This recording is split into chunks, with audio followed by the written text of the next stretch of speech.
وبما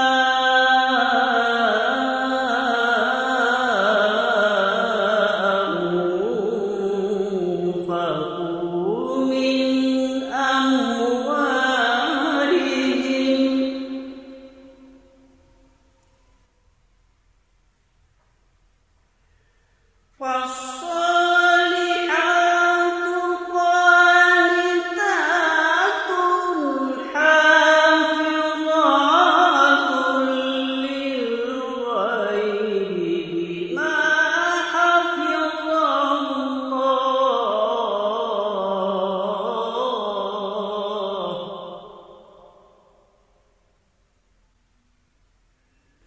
واللاتي تخافون نشوزهن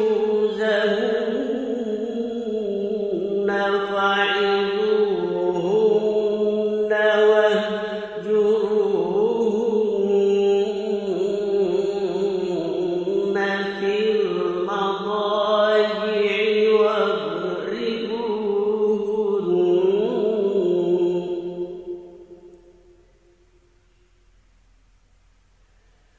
فإن أطعنكم فلا تبتغوا عليهن سبيلا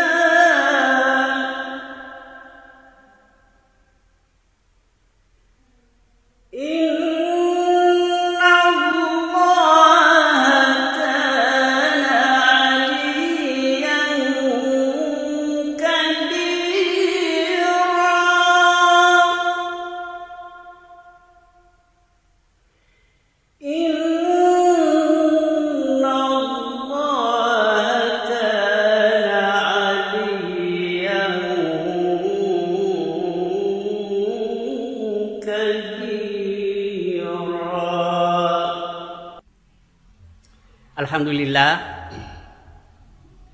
Kita lanjutkan pertemuan kita ya tentang hukum sholat berjamaah tetapi bagi wanita. Karena begini, ada pertanyaan dari komunitas mengatakan bahwa bagaimana sholatnya wanita yang hanya dibolehkan sholat sendiri di rumah, sedangkan sholatnya laki-laki dalam berjamaah memperoleh pahala 25 derajat. Berarti ini barangkali keberatan ya, tapi perlu penjelasan. Baik, untuk menjawab pertanyaan ini ya, dalam buku saya ada 9 hadis yang saya tuliskan menyangkut ini. Tetapi tidak perlu saya kemukakan semua, cukup yang real-real saja untuk dapat memberikan nanti kesimpulannya. Baik. Pertama, ciri-ciri wanita beriman atau mukminat yaitu wanita yang meminta izin kepada suaminya ketika ingin keluar, walaupun tujuannya pergi sholat berjamaah. Coba kita lihat ya satu hadis. Ani bani Umar anin Nabi sallallahu alaihi wasallam qala izasta'zanakum nisa'ukum billaili ilal masjidi fa'zanu lahunna. Jika istri-istri kamu minta izin untuk pergi ke masjid sholat pada waktu malam ya, jadi ada yang disebut pada waktu malam, maka izinkanlah mereka. Hadis rawahul jamaah kecuali Ibnu Majah. Jadi suami atau wali yang bijak ialah suami yang mengizinkan istri ya, atau anak wanitanya ke masjid, karena suami telah memahami bahwa tujuannya adalah suatu kebaikan.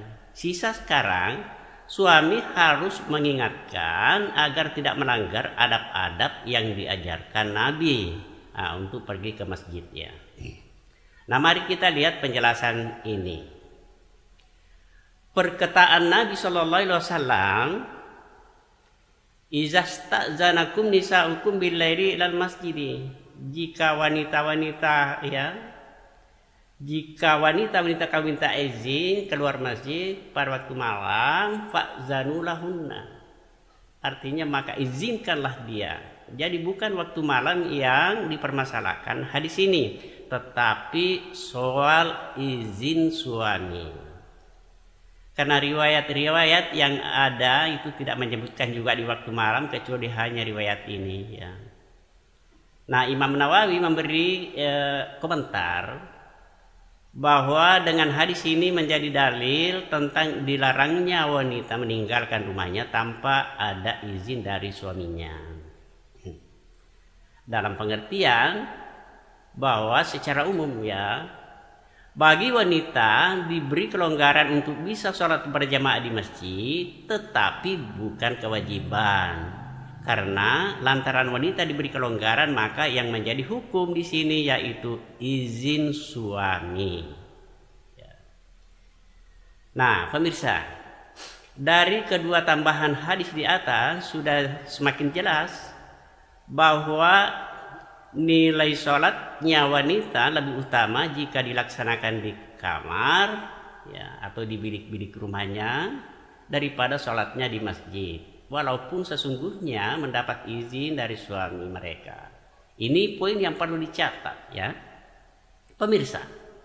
Kendati pun wanita diberi kelonggaran datang berjamaah di masjid, namun harus senantiasa memperhatikan larangan-larangan yang pernah diajarkan oleh Nabi.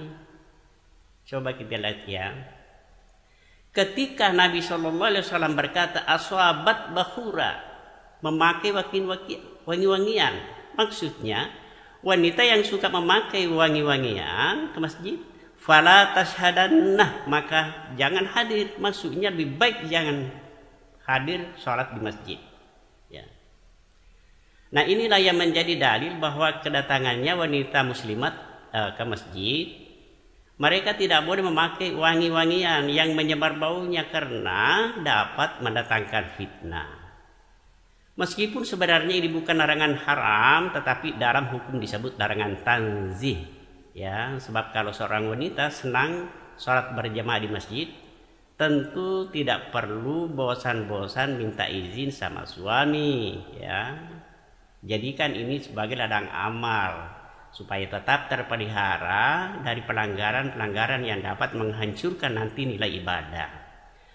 Olehnya itu, mari kita memperhatikan sebuah hadis tentang ungkapan kesal.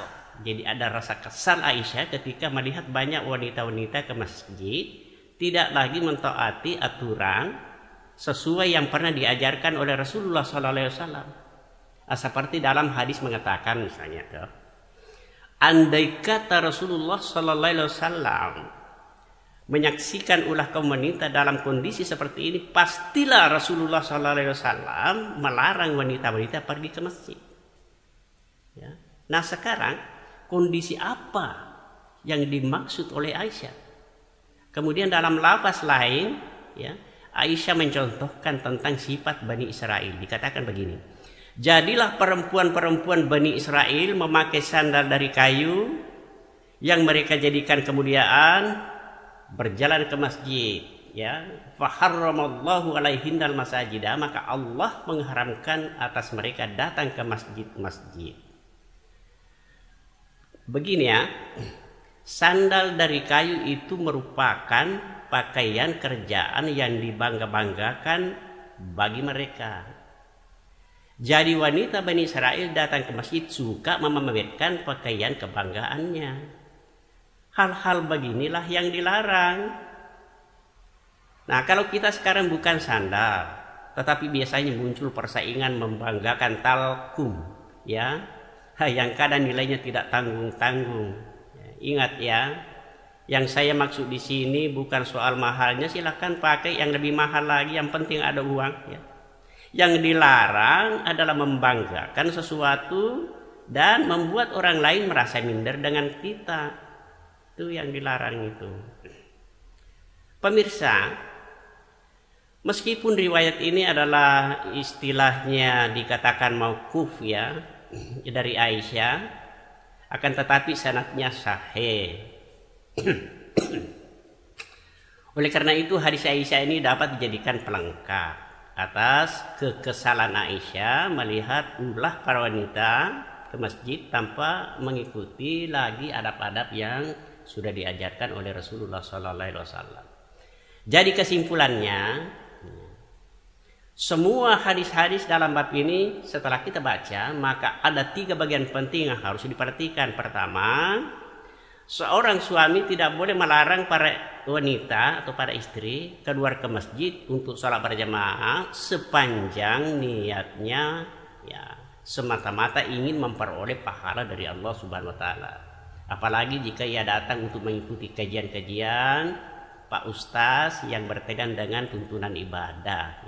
Itu yang pertama. Yang kedua, para wanita muslimat yang hendak pergi ke masjid, pilih masjid yang dekat dari rumah, kemudian pamit kepada wali atau suami. Akan tetapi kalau para walinya misalnya punya pertimbangan lain menyangkut kemudaratan, maka ia berhak melarang dan menasihati. Nah, susahnya wanita sekarang kalau dinasihati 1 kata, dijawab 100 kata. Keluar dari mulutnya petar petir. Yang ketiga, satu lagi bahwa seorang suami senantiasa mengingatkan wanitanya yang mau ke masjid agar tidak memakai wangi-wangian. Ini yang bisa menyengat orang di sekelilingnya ya. Karena kenapa? Kita khawatir jangan sampai aromanya bukan justru menyenangkan orang, bahkan menyiksa orang lain. Jadi kalau menurut saya pribadi, datanglah di masjid dengan pakaian yang bersih dan badan tidak berbau keringat ya. Itu etika ya, etika berjamaah. Caranya pakai tawasa. Sebab kenal tawasa kah? Itu tawasa di samping murah harganya juga dapat menghilangkan bau sakluk. Tahu namanya bau sakluk? Saya juga tidak tahu. Itu bahasa Makassar, saya orang Bugis. Ya, pikir-pikir kelelawar kapan, ya. Nah, selain itu perlu pula diperhatikan adab-adab khususnya bagi wanita apabila mendatangi masjid. Ya, ini perlu ini. 1 yang perlu diperhatikan. Hendaklah berpakaian sederhana serta menjaga aurat sepanjang perjalanan dari rumah ke masjid. Terus terang ya, dalam kehidupan modern sekarang hal seperti ini sudah dianggap sepele. Bahkan yang paling hebat, ada wanita pergi ke masjid menyimpan talkumnya di tas. Jika ia sudah pulang, talkumnya disimpan kembali ke dalam tas. Pokoknya kembali ke rumah sama persis penyanyi dangdut akademi yang tidak lolos.